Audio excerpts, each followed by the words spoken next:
Let's go out on video chat now. We've made him wait long enough. Dustin Nielson, TSN 1260, joins us in the CFL on TSN, who will call the game tonight. You see we're running a sim tonight, eh, Dusty? You excited for Lions and Eskimos? I saw that. Well, I mean, I'm excited for the game, but I'm more excited for this Nickelback show, to be honest with you. It sounds like a pretty good lineup. I know. May I suggest? Well, yeah, I have one song. I don't know the name of it. I think it's Figured You Out. It's I Like Your Pants Around Your Feet. Do, do, do, do, do, do, do. Can you look that up, too? It's a good tune. Yeah. Find it. It's got to be on there. It's a family crowd show, Dustin. It is primetime television nationwide. Is there talk? There's a lot of talk around here about the fact that the CFL season would kick off tonight in depressing terms. What's the talk in Edmonton that the Esks should be home tonight and kicking off? Yeah, it's an interesting vibe for sure. I mean, I think you tie it together with some of the talk that some of these facilities are opening, and I have to think that the Eskimos are probably going to have access to theirs here right away as well. And I think that's got people a little excited for what the new normal is, and the new normal is keeping our fingers crossed that we get a season starting in September, whether it be buddy cities or hub cities or whatever you want to call it. So obviously a little disappointing, no doubt about that, from a Canadian Football League perspective. But, considering there might be a chance that there's no season, even if it's not starting tonight, I think we'll take anything at this point.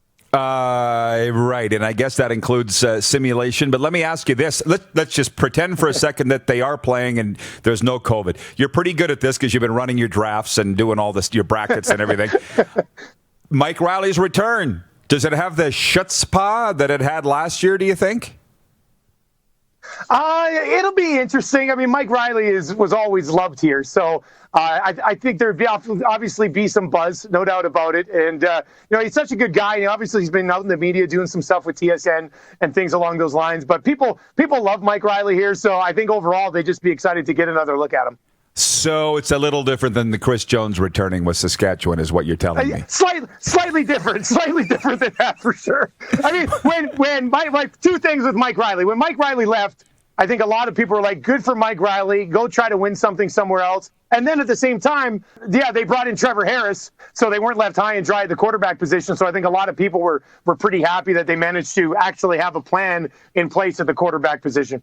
Yeah, and he's been outstanding. But I think he was the CFL All-Star quarterback, was he? Maybe it was the year before. But anyways, I got to say this, Dustin. We got a lot of Chris Jones friends watching all over America because they write me all the time.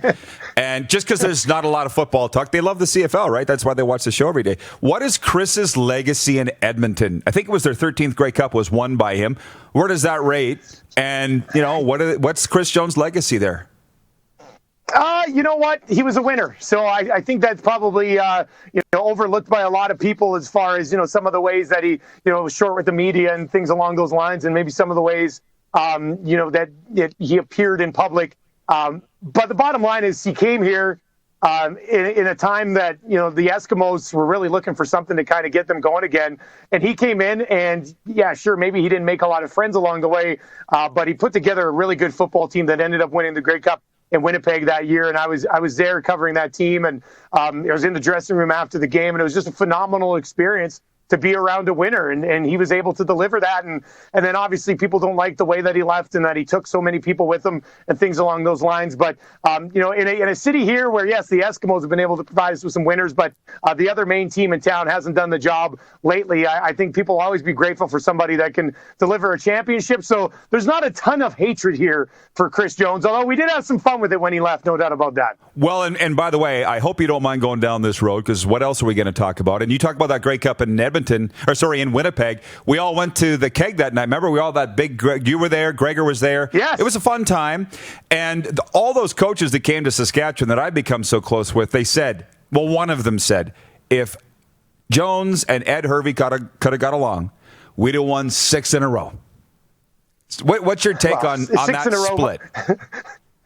6 in a row would have been interesting for sure, but you know what? They had a good thing going. And Ed Hervey obviously done some really good things, and we know how his relationship ended here with the Eskimos, obviously, and that was really frustrating. A lot more people were more frustrated with how that thing ended up working out. But Hervey and Jones, I mean, they're obviously two very big personalities.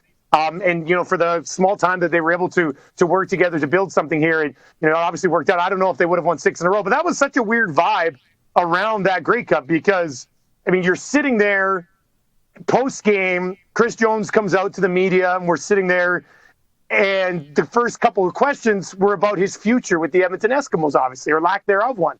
And it was a weird vibe around that championship, but at the same time, you got to talk about a championship Eskimos team, and that was nice to see. But yeah, you know what? If they could have got along, I mean, could we still be sitting here today and be looking at it going, wow, the Eskimos have been a powerhouse, along the lines of the Stampeders, and maybe a few more championships over the last few years. And I guess you can never say that possibly couldn't have happened.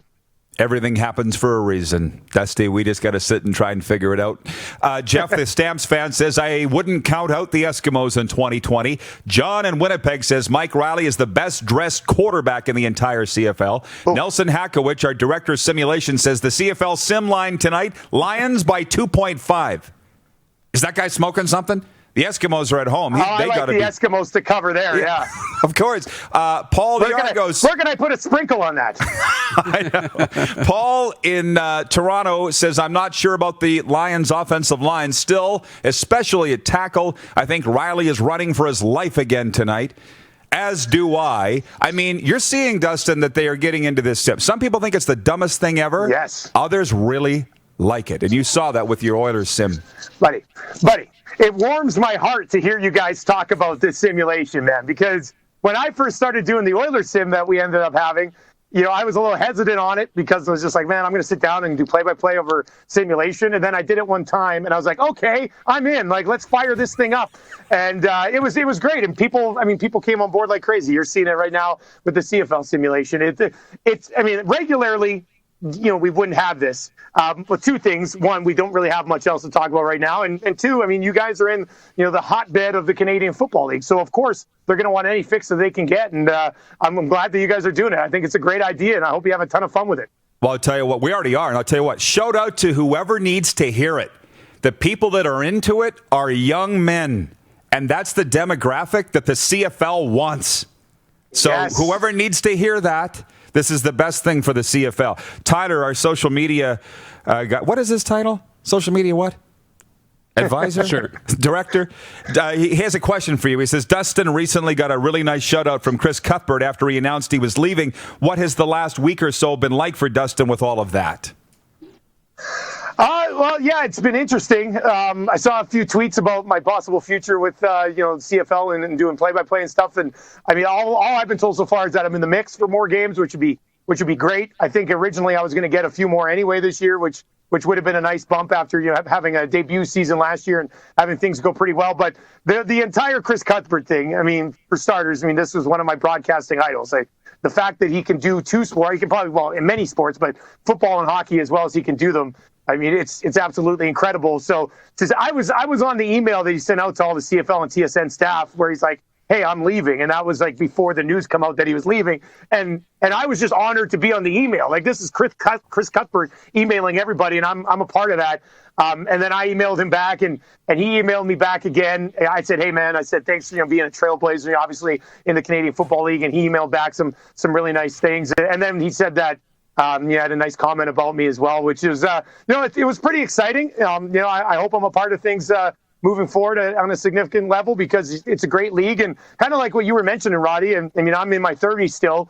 And I think having younger guys, both as, part of the broadcast team would be a nice addition to the veteran group that they already have there. Because we do need more younger fans, right? We need guys and girls in the 20s and 30s to become passionate fans of the Canadian Football League. And I think a part of the way you can do that is by connecting through broadcasting. So it's been an interesting week, and I'm looking forward to seeing what the future holds for sure.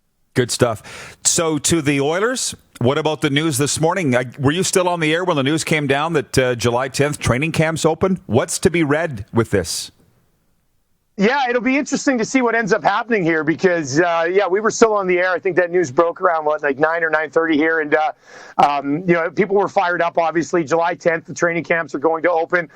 It'll be interesting to see how they phase things now between, what we see right now, which is like 5 or 6 guys there. Do you eventually get it up to 10 or 11? And then you kind of merge two groups and then you get going with training camp. And then the rumor's been that they want like a 3-week camp. So if they do a 3-week camp, that takes us up to basically the end of July. And this all kind of ties back into the hub city clarification that we're going to need here at some point, because if these teams are doing training camps in the States and then they have to come up here, unless they're going to get some special quarantine privileges, you might have to wait a couple more weeks to get things going. So I think we're going to see NHL hockey in early August. I'm just not sure how early in August. But either way, I mean, it's pretty exciting, at least for the 24 markets that will have the play. Yeah, you froze for a second, but I think we got you. I don't think they're coming to Canada for quarantine cities. I don't. Las Vegas is a lock. I don't think they've announced it, but it's happening. And there's a lot of other American cities that just make more sense, frankly. That's what I think. And Dustin, I would be remiss if I didn't ask you about the University Canada West canceling fall sports. And let's just start with football, because you were the lead voice of it on Canada West TV. What's your take on the announcement and what may come out of it? Overall, I'm pretty disappointed by it, to be honest with you. I thought I would have liked to have seen, maybe a little bit more of an effort to make a season happen here. And I know they had originally talked about maybe moving it down to 5 games. I had Ian Reid, who's the director of athletics for the University of Alberta, on my show earlier in the week. And I said, look, man, is this a health and safety thing, or is this a money thing? And he said, it's both. It's both. It's not just, we can't make it safe enough for everybody. It's the fact that, a lot of these programs, for example, the University of Alberta, no golf tournament to raise things this year. Some funding from the university via the government has been cut as well. So I'm disappointed that it's not just a health and safety thing, because from a health and safety perspective, you could have had this season happen.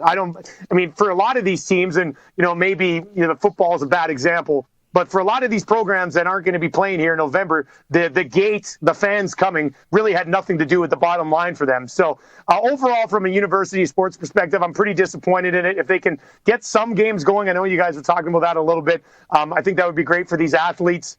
It's good that they're going to be able to play another year after for the guys who would have been using their final year of eligibility. But I would have liked to have seen some sort of effort, because I know we're going to get to the point here where we're sitting here in September and October and November, and we're watching all of the other sports going, but we're not having any university sports, and it's mostly due to financial reasons. And to be honest with you, man, it doesn't sit well with me. I gotcha. I'm reading between the lines.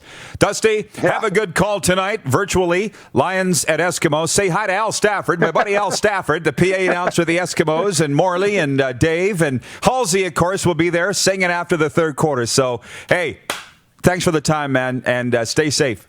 Yeah.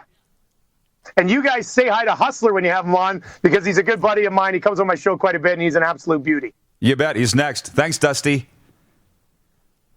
Dustin Nielson out in Edmonton, TSN 1260, joining us. From Paul in Toronto, Dustin is rolling out the truth. Will history show that this Canada West decision is not a popular one?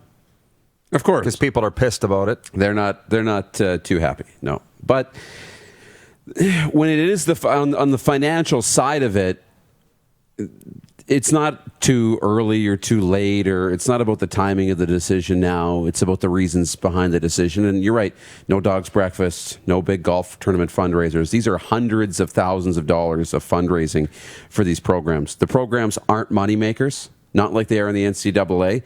And when you got to put deposits on hotels and get caterers for camp and food and accommodations for players and all of those things, it's just not feasible, and they can use this opportunity to save some money. And that's the disappointing part, is that it's not just a health and safety issue. It's a financial issue. A sports update before we break and bring in Hustler from TSN 1290 Winnipeg. The Toronto Blue Jays took Vanderbilt's Austin Martin 5th overall yesterday in the Major League Baseball amateur draft. He was announced as a shortstop but played various positions, including center field at Vandy. Some scouts called Martin the best pure hitter in the draft. It's the highest the Jays have drafted since selecting Vernon Wells. NASCAR has banned the Confederate flag from its races and venues. The move comes amid global social unrest following the death of George Floyd. Confederate flags have been a familiar sight at NASCAR races over its 72-year history, although the series has taken cautious steps in recent years to sever the connection. You know what I thought when I heard this? They still have them? This is news? ESPN this morning, Paul Feinbaum, saying in the 50s, NASCAR races were just another term for Klan conventions. Wow. Still had Confederate flags till this week? Wow. Kim Pegula is staying on as Buffalo Sabres president. Pegula has faced criticism that the team has been mismanaged under her leadership, but she cites the financial challenges presented by the COVID-19 pandemic in Erie County, where the unemployment rate was nearly 20% in April. The Sabres were hot garbage long before the pandemic. I'm going to ask Barney about that. Good idea. Because he's such a proud Sabres alum. She's the CEO, child of existing owner. This sports update for the Tap Brewhouse and Liquor Store. We are open. Stop in today at the corner of Rochdale and Pasqua. Call 761-2777 for their hours or visit their Facebook page for their menu. I was there yesterday for lunch. Thanks, Wire. Thanks, Ricky Regina. We had a great lunch, me and Tony the Tiger. It was awesome. Good. At the Tap. Tony, top of the world, man. Yeah. The guy was a smiling emoji before there was a smiling emoji. Good. And for Red Bull Canada, Red Bull gives you wings. We're going to Winnipeg next, the Slurpee capital. It's the Rod Pedersen Show, Facebook Live, Game Plus TV Network, and listen live at rodpedersen.com. You're watching Rod Pedersen On Demand. For more of the Rod Pedersen Show, visit rodpedersen.com or follow Rod Pedersen on social media.